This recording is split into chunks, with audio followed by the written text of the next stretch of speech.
фактично цяпер назіраецца парламенtsкі крызіс. Не трэба свісцець, гэта ідзе Кавалёва.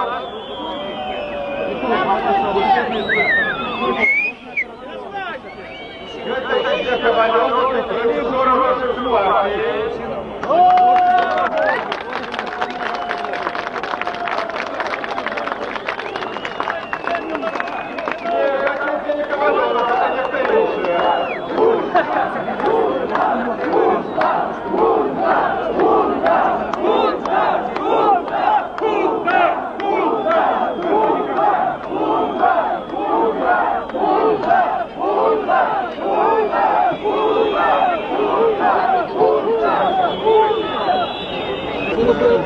И хочу вам поведать про то, что теперь в зале посвященной сессии Верховного Совета.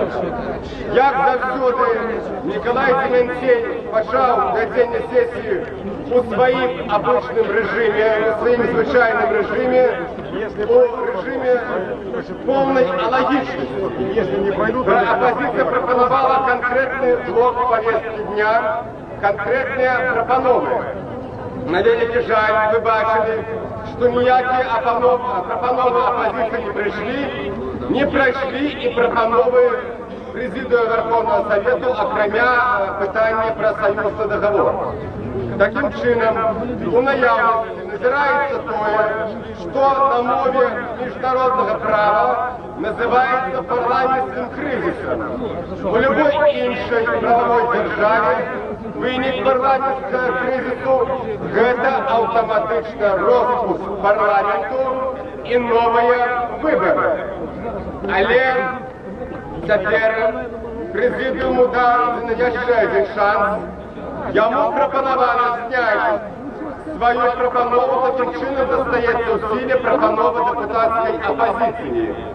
Ви бачили так само, що комуністичні депутати отмовили поставить в повестку дня питание персональной отказности Дементея, персональной отказности членов президиума, об национализации маёмости КПСС и гэтак далее.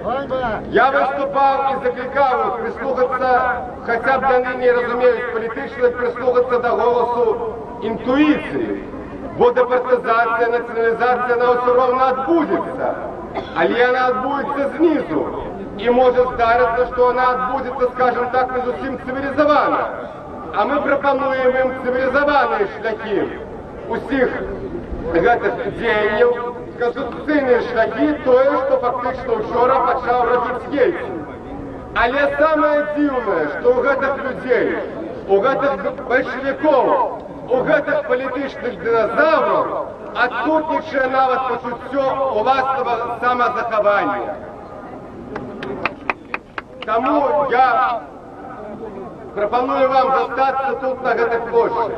Мы звернулись 3 разы по прямой эфиры, а ідзе трансляция на всю республику.